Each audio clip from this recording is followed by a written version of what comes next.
langsung lanjut aja ke tugasnya. Jadi di sini ada tugas ketiga, itu kita diperintahkan untuk membuat program pencarian menggunakan algoritma depth first search dalam bahasa Java. Nah, di sini gunakan graf dengan 7 not yang mewakili A1 sampai A7. Jadi tentukan sendiri nilai hubungan antara notnya itu sendiri. Terus lakukan pencarian angka n pada graf tersebut dengan DFS, yaitu the first search. Jelaskan tahap demi tahap proses pencarian dan gambarkan dengan rinci prosesnya. Terus di soal kedua juga kita diperintahkan untuk membuat program pencarian menggunakan algoritma breadth first search. Nah, dalam bahasa Java juga, itu juga menggunakan graf dengan 7 not yang mewakili A ke 1 sampai A ke 7. Nah, kita juga disuruh untuk menentukan sendiri nilai hubung antar notnya. Kemudian, lakukan pencarian angka n pada graf tersebut dengan BFS atau breadth first search. Jelaskan tahap demi tahap proses pencarian gambar dengan rinci prosesnya. Oke, kita langsung lanjut aja ke Visual Studio Code-nya. Jadi di sini aku udah buat folder tugas 3 struktur data. Kita langsung buat aja. Namanya the first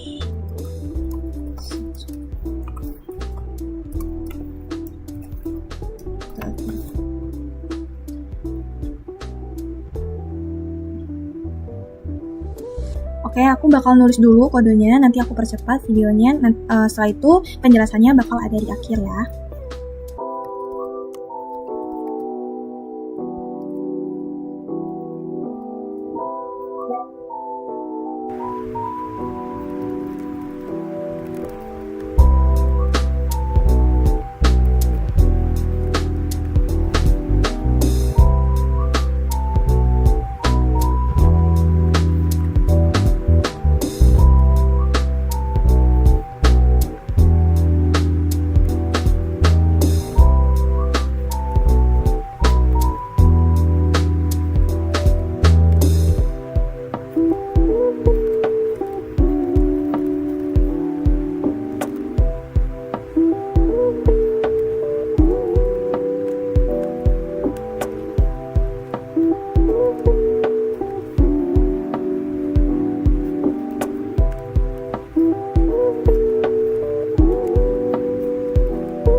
Nah, setelah seperti ini, aku bakal jelasin perintah-perintah yang ada di kode yang aku buat ini. Yang pertama ini membahas mengenai graph. Nah, graph ini apa sih fungsinya? Jadi graph ini tuh struktur data yang mempresentasikan graph dalam bentuk adjacent list ya, dengan not bertipe string dan daftar tetangganya dalam bentuk list string, atau daftar node-nya itu dalam bentuk list string. Nah, gunanya visits di sini itu sebagai set yang menyimpan node-node yang sudah dikunjungi agar tidak dikunjungi kembali. Nah, fungsi utama dari public static void main. Nah, ini tuh metode main dengan titik masuk utama ketika program dijalankan. Yang ini ya. Terus kita mendefinisikan target pencarian dengan string target A7 dan lanjut. Jadi graph ini tuh mendefinisikan graph secara manual ya. Jadi di node 1 ini memiliki dua tetangga, yaitu node 2 dan node 3 sampai seterusnya. Kemudian kita langsung mencari targetnya tuh di node 7. Untuk mencetak pencarian target yang tadi, kita pakai sistem outprint proses pencarian divisi DPS. Metode ini melakukan pencarian DPS secara rekursif. Jadi metode yang ini tuh untuk melakukan pencarian depth process secara rekursif. Gunanya if not equals ini, jika node yang dikunjungi adalah target, maka program akan mencetak nih.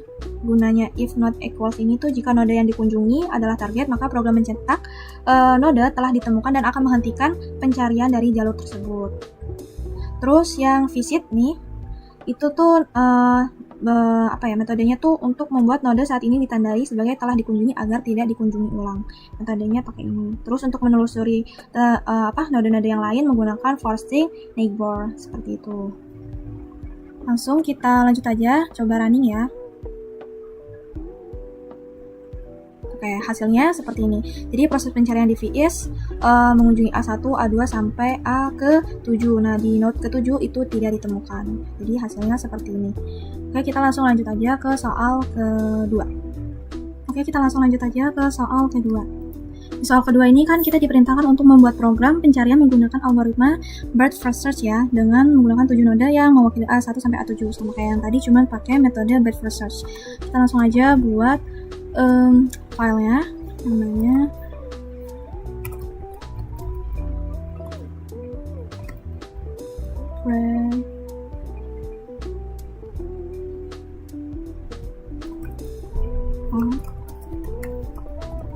search 1.java. Oke. Sama kayak tadi, aku bakal ngetik kodenya dulu dan di akhir bakal aku jelasin apa aja mengenai perintah-perintahnya. Oke, aku bakal mulai ngetik, nanti di akhir bakal aku jelasin.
pertama kita bakal ngebahas mengenai import Java util.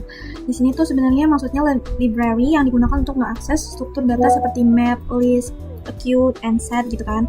Nah, kemudian kita langsung lanjut ke bagian public class batch first search. Nah, gunanya ini untuk mendeklarasikan kelas yang bernama batch first search 1. Kita membuat variabel graph yang merupakan representasi dari graph. Di sini direpresentasikan sebagai map. Nah, map ini sebagai kunci yang bertipe string dan value-nya tuh berupa list dari node-node 1, 2 sampai 7. Kemudian kita lanjut ke bagian public static void. Nah, ini tuh metode utama yang akan dijalankan pertama kali saat program dijalankan. Yang bagian ini, kayak graph put ini, di bagian ini kita akan mengisi data pada bagian graph dengan node 1 yang memiliki tetangga node 2 dan node 3. Perintah string target A7 ini berguna untuk memanggil fungsi BVS dengan node awal 1. Jadi kita tuh sedang melakukan pencarian pada node A sampai node 7. Terus apa gunanya queue ini? A queue. Kita tuh menggunakan a queue untuk menyimpan node-node yang akan dikunjungi berikutnya. Struktur ini tuh sesuai dengan prinsip BVS yang menggunakan pendekatan first in dan first out. Jadi set ini digunakan untuk menyimpan node yang sudah dikunjungi agar tidak dikunjungi kedua kalinya, yang perintah queue ini. Terus untuk perintah while ini tuh selama queue tidak kosong yang tadi, yang ini selama queue tidak kosong, kita akan terus melakukan proses BVS. Jadi kita akan mengambil elemen pertama dari queue dan akan mencetaknya langsung di sini, mencetaknya node yang sedang dikunjungi. Nah, yang neighbor ini tuh gunanya yang if not equals target neighbor. Nah, ini tuh jika yang sedang dikunjungi adalah node tetangga, maka kita akan mencetaknya dan akan keluar dari fungsi tersebut. Jadi fungsi for itu tuh untuk mencetak target yang telah ditemukan di node tersebut. Oke, kita langsung running aja. Nah, hasilnya seperti ini. Jadi proses pencarian di VS. Sebentar.